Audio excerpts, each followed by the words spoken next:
ಯಾರು ರಿಷಾ ಪಾಪ ಏನಂತ ಹೇಳಪ್ಪ?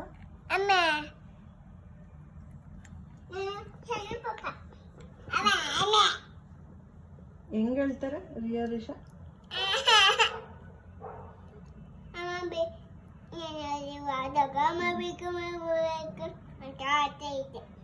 ಯಾವಾಗ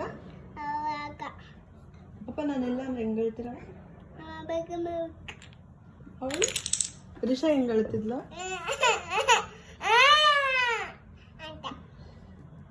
ನೀನು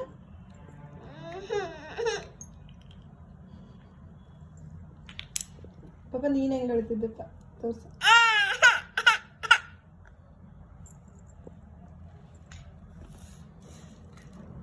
ಅಳ್ಬಾರ್ದಲ್ವಾ? ಯಾಕೆ?